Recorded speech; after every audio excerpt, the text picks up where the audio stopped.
The alarm screamed through the bridge of the human ship Terra Nova. Captain Rivers jumped from his chair and rushed to the main screen. Red warning lights flashed everywhere. "What's happening?" Rivers asked his crew. "Sir, we're getting a distress signal from Nexus 7 trading station," said Officer Blake from her seat. Her face looked worried. The signal just stopped. Rivers felt his stomach drop. Nexus 7 was a peaceful place where many alien races came to trade. Thousands of beings lived there. If something bad happened, "How far are we?" Rivers asked. 2 hours at full speed," Blake replied. "Do it. Get us there now." The Terra Nova flew through space as fast as it could. Rivers walked around the bridge feeling nervous. His crew worked quietly. Everyone knew something terrible might be waiting for them. When they reached Nexus 7, Rivers saw the worst thing in his life. The huge trading station floated in space, but it was completely dark. No lights, no movement, nothing. "Life signs?" Rivers asked quietly. Blake checked her computers. She shook her head. "Nothing, sir. The station is empty." Rivers closed his eyes for a moment. Then he opened them and became the captain his crew needed. "We're going in. Full security team. Everyone stays together, no one goes alone." Chief Torres led the security team. He was a big man with kind eyes, but he could fight when needed. Dr. Vale came too. She studied alien life and could help understand what happened. They entered the station through the main dock. Their boots made loud sounds in the empty halls. Emergency lights gave everything a red color. It looked like a nightmare. "My God," whispered Dr. Vale. Bodies lay everywhere. But these weren't humans. They were aliens from many different worlds. Rivers saw a tall Villani trader near a shop. The Villani people were peaceful and looked like thin blue humans with long arms. This one had been shot in the chest. Further down, 3 Rothek lay dead near their crystal display. The Rothek were rock-like beings who never hurt anyone. They only wanted to sell their beautiful stones. "Captain?" Torres called. His voice sounded strange. "You need to see this." Rivers walked over. Torres pointed at the wall. There were small holes in the metal. The holes were made by weapons, but they were very low on the wall. "These shots came from someone short," Torres said. "Really short. Like a child." Rivers felt cold. "Show me more." They walked through the station. The same thing everywhere. Dead aliens, but no humans. And all the weapon marks were low, like they came from small people. Dr. Vale studied the bodies. "Captain, look at this," she said. She pointed to a dead Mokari. The Mokari looked like big, gentle bears with soft fur. "This cut is perfect. Very clean. Whoever did this knew exactly where to hit." "These aren't random attacks," Torres said. "Someone trained to kill did this." They reached the security office. Torres worked on the computers until the screens came alive. "Got it," he said. "Security cameras are still working." Rivers watched the screen. At first, everything looked normal. Aliens walking around, buying things, talking. Children playing in the open areas. Then the attack started. Small figures ran into the station. They wore dark clothes and carried weapons. But Rivers couldn't believe what he saw. The attackers were tiny. They looked like children, but they moved like soldiers. They spread out in teams. They knew exactly what to do. "Pause it," Rivers said. Torres stopped the video. Rivers looked closely at one attacker. It was small, maybe 4 feet tall. Its face looked young, but its eyes were cold and empty. "Play it," Rivers said. The attack was horrible, but organized. The small figures shot every alien they saw. They didn't take anything. They didn't seem angry. They just killed, one by one, like it was a job. The worst part was how the aliens reacted. Many tried to help the attackers. The gentle Mokari saw small beings and thought they were lost children. They bent down to help. That's when the killing happened. "Stop," Rivers said. He felt sick. "I've seen enough." Dr. Vale touched his arm. "Captain, there's something else. Look at their weapons." She pointed to the screen. The small attackers carried guns that looked very advanced. Too advanced for beings who seemed so primitive. Those weapons are better than ours, Torres said. Way better. Rivers nodded. Someone gave them those guns. Someone trained them. They spent more time on the station. They found over 3,000 dead aliens. Men, women, old ones, young ones. All killed by the small attackers. But they found no human bodies. And no bodies of the attackers either. Back on the ship, Rivers called his officers together. What we saw today changes everything, he said. Someone is using small beings, maybe children, as weapons. They're sending them to kill peaceful aliens. But why? Asked Blake. Dr. Vale spoke up. I've been studying the attack patterns. These small ones, they only killed aliens. They avoided any humans on the station, like they were told to. You think they're working for humans? Torres asked. No, Dr. Vale said. I think they're working for someone who wants aliens dead. But they don't want to fight humans. Rivers thought about this. Or maybe they're afraid of humans. Either way, Torres said, we need to find out who's doing this. Rivers looked at his crew. Good people, brave people. But what they faced was something new and horrible. Send a message to command, Rivers told Blake. Tell them we need more ships, and tell them. He paused. Tell them someone is using children to commit genocide. As the Terra Nova flew away from the dead station, Rivers stood at his window. He looked at the stars and thought about the small attackers. Somewhere out there, more of those small beings were being sent to kill. Innocent aliens were dying because they couldn't fight children, even children with guns. Rivers made a promise, to himself. He would find who was doing this. He would stop them. But first he had to understand something that hurt his heart to think about. How do you fight an enemy that looks like children? How do you save the innocent when the killers are innocent too? Rivers didn't know the answers yet, but he knew one thing. Humans would have to be the ones to find out, because nobody else could do what needed to be done. The stars ahead looked cold and endless, but Rivers felt something warm inside. Determination. Someone had to protect the peaceful aliens of the galaxy. Today, Rivers decided that someone would be humanity. 3 days after Nexus 7, Admiral Kane called an emergency meeting. His face looked tired and angry on the video screen. Captain Rivers, Kane said, we have a big problem. Really big. Rivers sat in his chair on the bridge. His whole crew listened. Sir? Rivers asked. 2 more stations attacked, same pattern. Small attackers, all aliens dead. No humans touched. Rivers felt his heart sink. How many dead? 8,000 on mining station Beta 4, 5,000 on research post Gamma. All peaceful places, all innocent people. Dr. Vale leaned forward. Admiral, did you find any clues about who these attackers are? Kane nodded. We're sending you coordinates. You're the closest ship. Go look at Beta 4. Find answers. The screen went dark. Rivers looked at his crew. Everyone looked scared.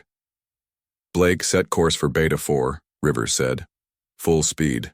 Yes, sir, Blake replied. During the trip, Rivers couldn't sleep. He kept thinking about the small attackers.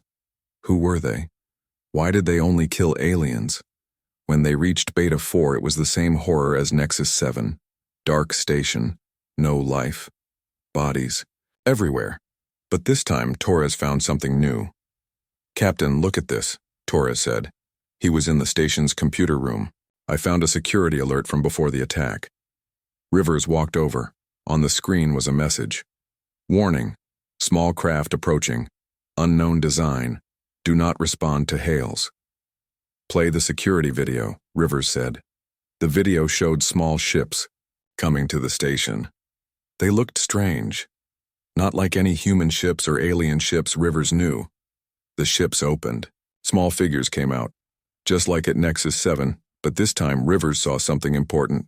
Pause it, he said. Look at their necks. Torres zoomed in.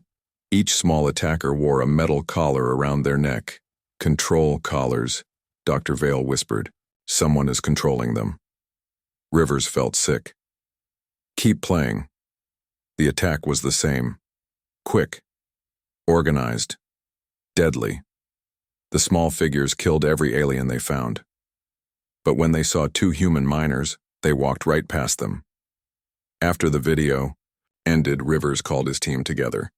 "These aren't just random killers," he said. "Someone is controlling them, training them, sending them to kill aliens." Lieutenant Beck raised his hand. Beck was young, but smart. "Captain, I've been thinking, what if these small ones aren't doing this by choice?" "What do you mean?" Rivers asked. "The collars, the way they move, like soldiers, but also like they're being forced." Dr. Vale nodded. "Beck might be right. I've been studying the attack videos. These small beings, they don't act like they want to kill. They act like they have to." Torres crossed his arms. "So, someone is making them do this?" "Maybe," Rivers said. "But who, and why?" They spent more time searching Beta 4. In the medical bay, Dr. Vale found blood samples from the attackers. "I need to study these," she said. "Maybe I can learn what species they are." Back on the ship, Dr. Vale worked for hours. Finally, she called Rivers to her lab. "Captain, you need to see this," she said. Her voice sounded strange. Rivers entered the lab. Dr. Vale stood next to her computer screen. "I analyzed the blood," she said. "These attackers, they're not adults." "What do you mean?" "I mean they're children. Real children. Maybe 12 or 13, years old by human standards." Rivers felt the world spin around him. "Children?" "Yes. But there's more. Look at this." She pointed to the screen. "Their blood has been changed. Modified. Someone did surgery on their brains." "Surgery?" "Someone made them into weapons, Captain. These children have been turned into living killing machines." Rivers sat down hard. Children. Someone was using children as weapons. "There's more," Dr. Vale continued. "I found traces of drugs in their blood. Mind control drugs. These children don't even know what they're doing." Rivers put his head in his hands. This was worse than he thought. "Captain," Blake called from the bridge. "We're getting another distress signal." Rivers ran to the bridge. On the screen was a Villani ship captain. The Villani looked scared. "Human. Ship, please help us," the alien said. "Small attackers hit our colony. They're still here. They're hunting us." "How many survivors?" Rivers asked. "Maybe 50 families hiding in the caves, but the small ones keep looking for us." Rivers looked at Torres. "How long to get there?" 4 hours, Torres replied. "Too long," Rivers said. Then he had an idea. "Blake, send a message to all human ships in the area. Tell them to go to that colony now." "But sir, we don't have many ships nearby," Blake said. "Send it anyway, and tell them the attackers are children. Controlled children." While they traveled, Rivers got reports from other human captains. Captain Lee from the ship Earth's Pride sent a video message. His face looked shocked. "Rivers, you were right. We caught 3 of the attackers. They're kids. Just kids. But they fight like soldiers." Another captain, Johnson from New Hope, reported the same thing. "We had to use sleep gas to stop them," Johnson said. "They wouldn't surrender. They kept trying to kill the aliens even when they were hurt." Dr. Vale listened to all the reports, then she came to Rivers with a terrible idea. "Captain, I think I know what's happening," she said. "Tell me." "Someone is taking children from somewhere. They do surgery on their brains. They put control collars on them. They train them to kill aliens, then they send them out like weapons." Rivers felt anger building inside him. Who would do this? "I don't know. But whoever it is, they're smart. They know other alien species. Won't fight children. Most aliens are too kind. They see small beings and want to help them, not hurt them. But humans understand war differently. We know sometimes you have to fight even when it's hard, even when it hurts." Rivers nodded. Other alien species were peaceful. They couldn't make themselves fight children, even children with weapons. But humans knew about child soldiers. Humans had seen this before in their own history. "Dr. Vale, can you fix them? Can you remove the control?" She thought for a moment. "Maybe, if I can study one of them." But I need a live subject. Rivers made a decision. We're going to catch one. We're going to save one of these children. And then we're going to find who's doing this. He looked at his crew. Good people who signed up to explore space, not fight a war. I won't lie to you, Rivers said. This is going to be hard. We're going to have to fight children. We're going to have to capture them without hurting them, and we're going to have to face whatever monster is controlling them. Torres stood up. We're with you, Captain. Blake nodded. All the way. Dr. Vale smiled. Let's save some kids. Rivers looked at the stars ahead. Somewhere out there, more children were being turned into weapons. More innocent aliens were dying. But now humans knew the truth, and humans were going to stop it. No matter what it took. The Galactic Council meeting was chaos. Alien leaders from 50 worlds shouted at each other in the Great Hall. Captain Rivers sat with Admiral Kane watching the panic. We cannot fight children, cried the Villani ambassador. Her blue skin was pale with fear. It is against everything we believe. The Rothek delegate's crystal body flashed angry red colors. But they are killing our people. Thousands are dead. There must be another way, said the gentle Mokari leader. We cannot hurt young ones even if they hurt us. Rivers watched alien after alien say the same thing. They all knew about the attacks. They all knew children were doing the killing, but none of them could fight back. Admiral Kane stood up. The room became quiet. Leaders of the galaxy, Kane said in his strong voice, humanity offers to help. The Villani ambassador looked confused. How can you help? The attackers are children. Kane looked around the room. Because humans understand something you don't. Sometimes, to save innocent people, you have to make hard choices. What are you saying? Asked the Rothek delegate. We're saying humans will hunt down these controlled children, we'll stop the attacks, and we'll try to save the children too.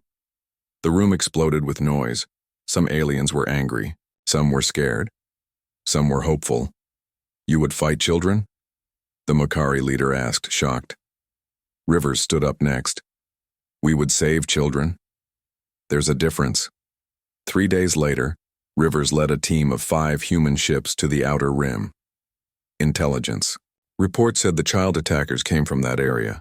Commander Fox joined Rivers on the Terra Nova. Fox was a soldier, not an explorer. She knew about fighting wars. Captain, Fox said, my team is ready, but I need to know. What are the rules? Rivers looked at her. Fox was tough, but he saw worry in her eyes. No killing, Rivers said. We capture them alive. We use sleep gas, stun weapons, nets, whatever it takes. But we don't hurt them. Fox nodded. My soldiers understand, but Captain, these children have been trained to kill. They won't surrender easy. I know. Do your best. Dr. Vale had been working on special equipment, sleep gas that worked fast, stun weapons that wouldn't hurt small bodies, capture nets that were gentle but strong. The hard part, she told Rivers, is that they might not want to be saved. The mind control makes them think they're doing the right thing. Lieutenant Beck found the first clue.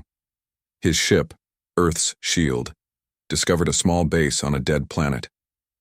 Captain, Beck reported over the radio, I found something. Looks like a training camp. Rivers and Fox took a shuttle down to the planet. The base was underground, hidden in caves. Inside, they found horrible things. Rooms full of small beds. Training areas with targets shaped like different alien species, and worst of all, a medical room with surgery equipment. This is where they make the children into weapons, Dr. Vale whispered. Fox found computer files. Look at this. They call the children Keth units, like they're not even people. Rivers read the files. The children came from a planet called Keth Prime. They were taken young, maybe 6 or 7 years old. Then came years of surgery, drugs, and training. How many? Rivers asked. Fox checked more files. Thousands, maybe tens of thousands. Rivers felt sick. Someone had stolen thousands of children and turned them into killers. Sir, Torres called from another room. You need to see this. They found Torres in a communication center. On the screen, was a star map showing attack targets. They're planning to hit 12 more colonies this week, Torres said. All peaceful alien settlements. Rivers made a quick decision. Fox, take half our ships. Protect those colonies. Beck, you're with me. We're going to find where these children come from. The next few days were the hardest of River's life. Fox's team reached 3 colonies just as the attacks began. Her soldiers had to fight children with guns. Even with sleep gas and stun weapons, it was terrible. They don't stop, Fox reported, after the first battle. Even when they're hurt, they keep trying to kill the aliens. The mind control is too strong. But Fox's team saved over 2,000 aliens. And they captured 15 Keth children. Rivers and Beck found something worse. They discovered the main Keth facility on a hidden moon. My God, Beck whispered as they watched from space. The facility was huge. Ships came and went, carrying small figures. It was a factory for making child soldiers. Dr. Vale studied the captured Keth children on Fox's ship. She made an important discovery. The control collars, she told Rivers over video call. They're not just for control, they're also for punishment. If a Keth child doesn't follow orders, the collar hurts them. Can you remove the collars? I'm trying, but it's dangerous. The collars are connected to their brains. One wrong move and... Rivers understood. The children's lives were at risk just trying to free them. Meanwhile, more human ships arrived in the area. Captain Lee, Captain Johnson, and others. Word was spreading through the human fleet. We're with you, Rivers, Lee said in a meeting of all the captains. These children need help. The aliens need protection. Humans will do what needs to be done. Rivers felt proud of his species. Other races couldn't fight children. But humans understood the terrible truth. Sometimes you had to fight to save both the victims and the attackers. Dr. Vale finally had success with one Keth child, a small girl named Nix. The collar is off, Dr. Vale reported. But she's confused. The drugs and mind control made her forget her real memories. Rivers went to see Nix. She was tiny, maybe 12 years old. She looked at him with scared eyes. Where am I? Nix asked in a small voice. You're safe, Rivers said gently. We're going to help you remember who you really are. Over the next day, Nix's memories came back. She remembered her home planet, her family. Her real name wasn't even Nix. It was Kira. They took me when I was little, she told Rivers, crying. They said my family was dead. They said I had to fight the bad aliens. There are no bad aliens, Kira, Rivers said. The people who took you, they lied to you. Kira looked shocked. But I killed people. I remember killing people. Rivers knelt down next to her. That wasn't you. That was the machine in your head. You're just a little girl who was hurt by bad people. Dr. Vale's success with Kira gave hope. If they could save one child, they could save others. But first, they had to stop the source. Rivers called all his captains together. We're going to attack the main facility, he said. We're going to free every child we can, and we're going to find who's behind this. Fox looked worried. Captain, there might be hundreds of Keth children there, all armed, all ready to fight. I know, Rivers said. But we're humans.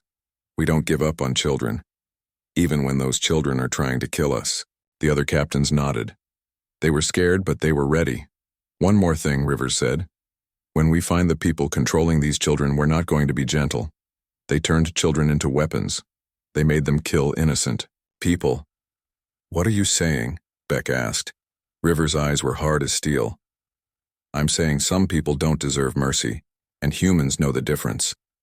The human fleet moved toward the Keth facility. Behind them, they left saved alien colonies and rescued children. Ahead of them waited the hardest battle of their lives. A battle to save thousands of children who would try to kill them. But humans were ready. Because protecting the innocent was what humans did best, even when it hurt, even when it was impossible, especially then. The Keth facility looked like a metal city on the dark moon. Thousands of lights blinked in the darkness. Ships moved in and out like busy insects. Captain Rivers stood on the bridge of Terra Nova, watching the enemy base. Around him, 10 human ships waited for orders. "How many children are in there?" he asked Dr. Vale. She checked her scanners. "At least 3,000. Maybe more." Rivers felt his heart break. 3,000 stolen children, turned into weapons. "And adult guards?" asked Commander Fox. "About 500. These are the real enemy," Dr. Vale said. "The ones controlling the children." Major Stone joined them on the bridge. Stone was new to Rivers' team, but he was an expert at rescue missions. "Captain, I've studied the facility," Stone said. "There are 3 levels. Top level is training areas. Middle level is living quarters for the children. Bottom level is the control center and medical labs." "What's the plan?" Rivers asked. Stone pointed to the screen. "We hit all 3 levels at once. My team goes to the control center to shut down the collar network. Fox's team secures the training areas. Beck's team gets the children to safety." Rivers nodded. "And if the children attack us?" "Sleep gas first. Stun weapons second. But no one gets hurt if we can help it," Stone said. Dr. Vale had been working with little Kira for 3 days. The rescued girl was getting better, remembering more about her real life. "Dr. Vale," Kira said as they prepared for the attack, "the other children, they won't understand. The collars make them think you're enemies." "We know, sweetie. That's why we have to turn off the collars first." Kira looked worried. "The masters won't let you. They have big weapons. And they have the punishment room." "What's the punishment room?" Dr. Vale asked gently. Kira started crying. "Where they hurt children who don't obey. It makes the collar send pain into our heads." Dr. Vale felt angry.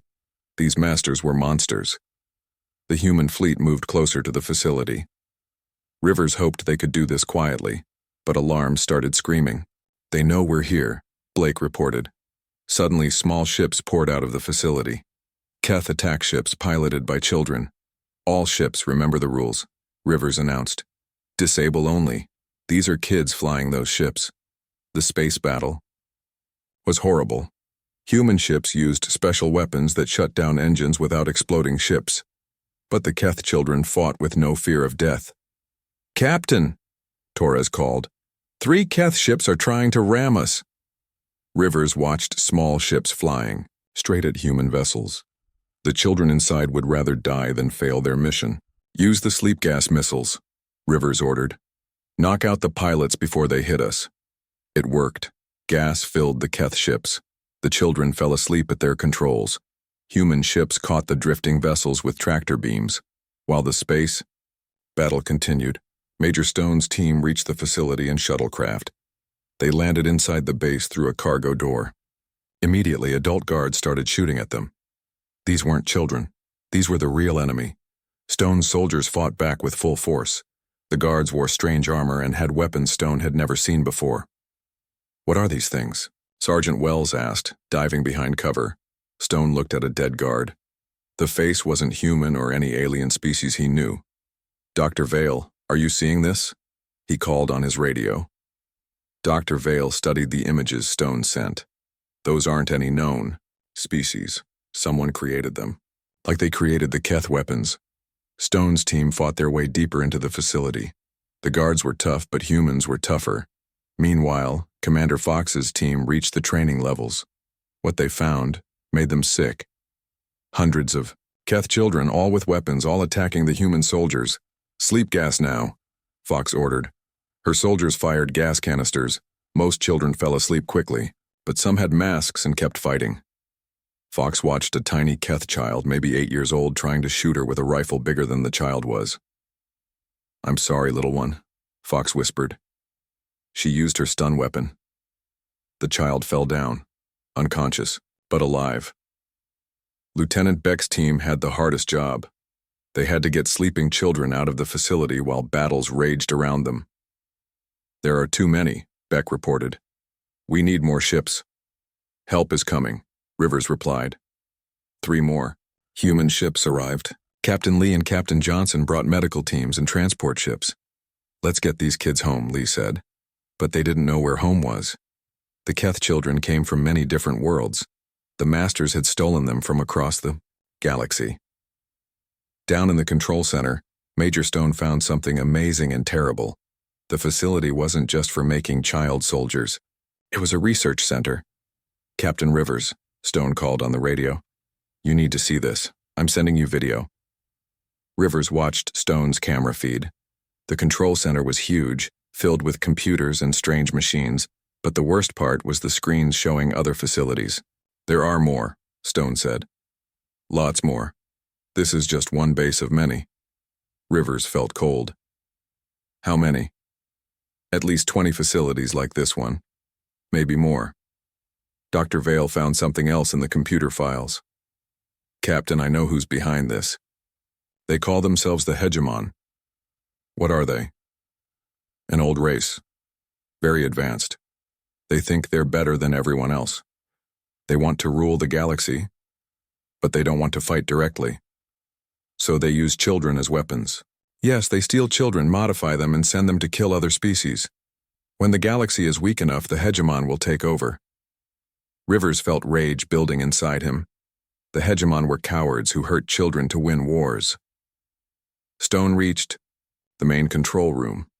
Inside, he found 3 Hegemon leaders. They were tall and thin with pale skin and cold eyes. They looked at Stone like he was an insect. "Human," one of them said in perfect English. "You are too late. Our plan is already working." "Your plan is over," Stone replied. The Hegemon leader laughed. "We have already sent children to attack 50 more colonies. By tomorrow, thousands more aliens will be dead." Stone looked at the control panels. Hundreds of lights showed active collar signals. "Shut it down," Stone ordered. "Never. The children belong to us now. They will kill for us until they die." Stone had heard enough. He shot all 3 Hegemon leaders with his stun weapon. Then he called Dr. Vale. "Doctor, I need you down here. We have to shut off all the collars." Dr. Vale worked quickly on the Hegemon computers. The technology was advanced, but she was smart. "Got it," she announced. "Collar network is shutting down." Across the facility, thousands of collar lights went dark.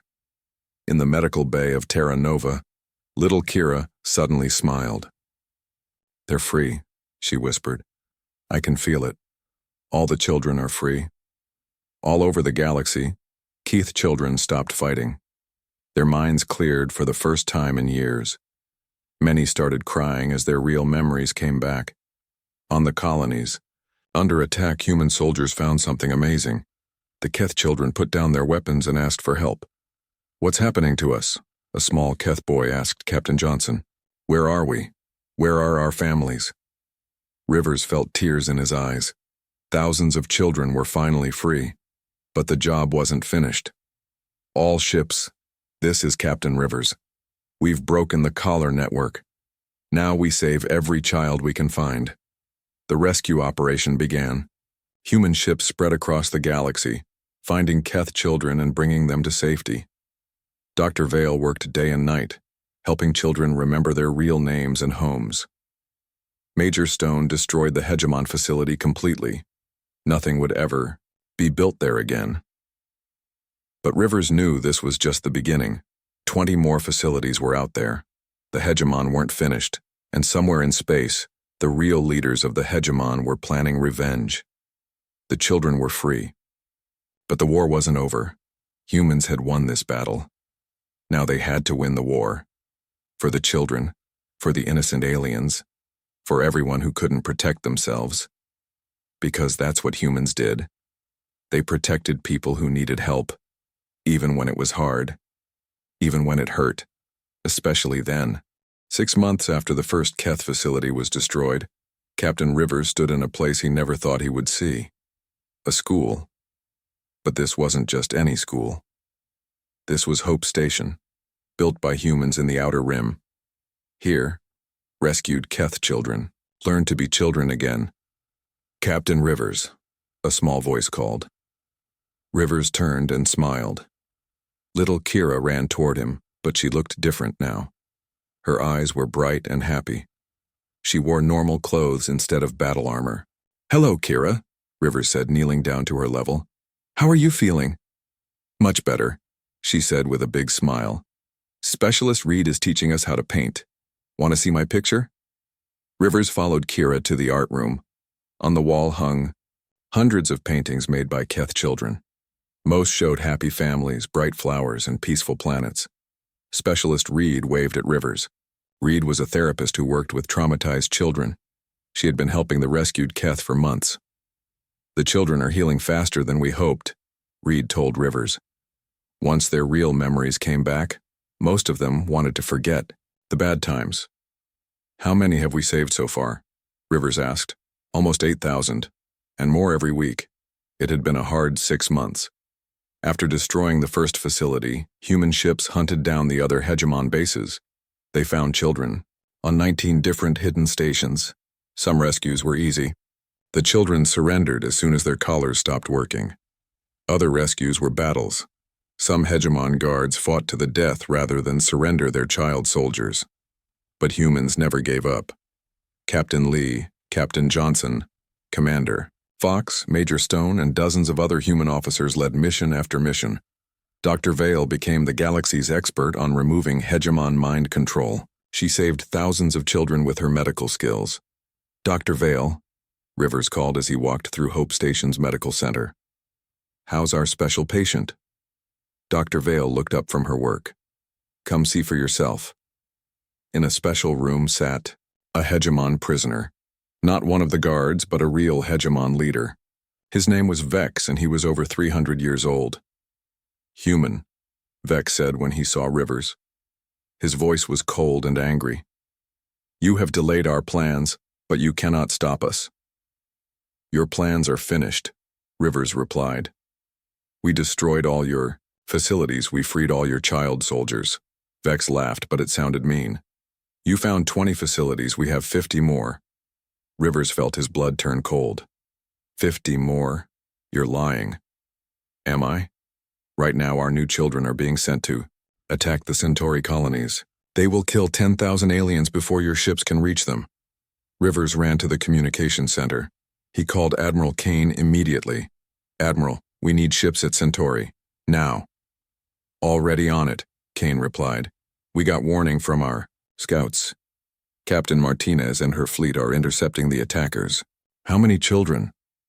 About 200. All very young, maybe 7 or 8 years old. Rivers closed his eyes. The hegemon were using even smaller children now. 3 hours later, Captain Martinez reported success. All children captured safely, she said. No casualties on either side, but Rivers, these kids they were so little. Dr. Vale examined the new children.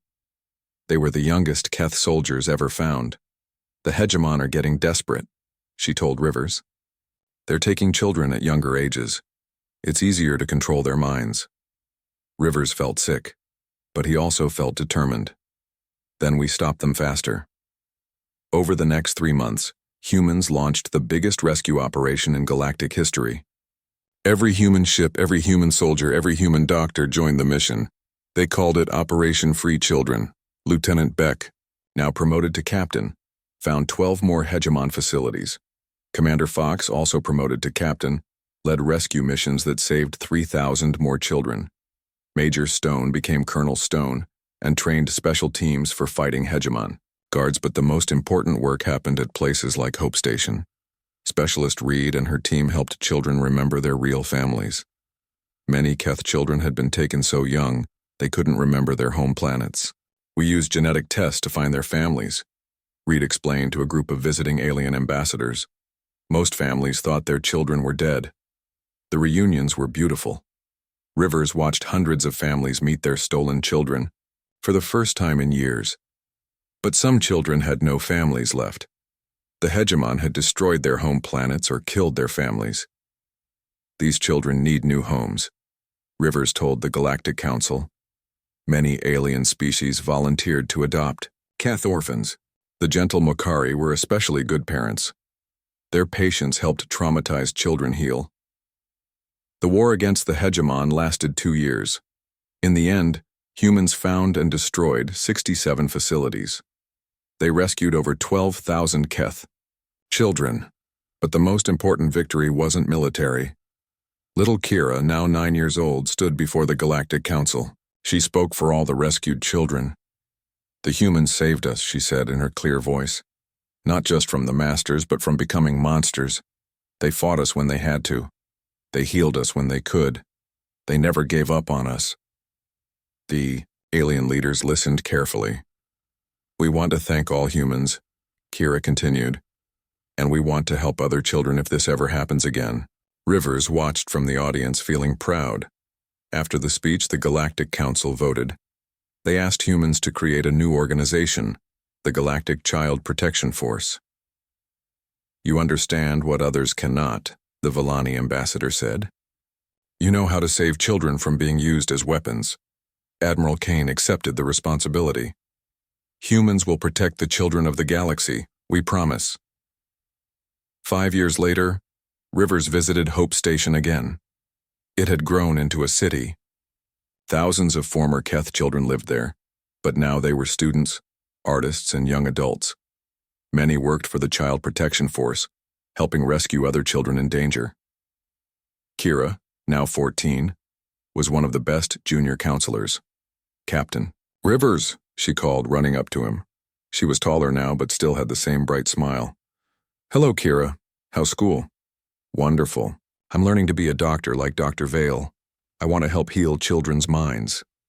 Rivers smiled. "That's perfect."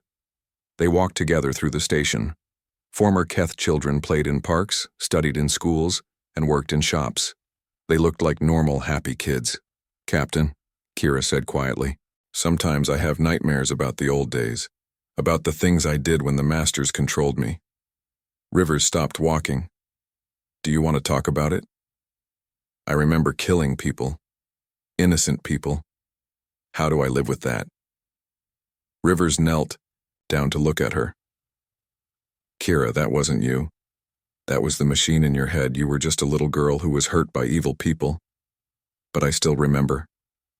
"Good," Rivers said. "Remember, so you can help other children forget.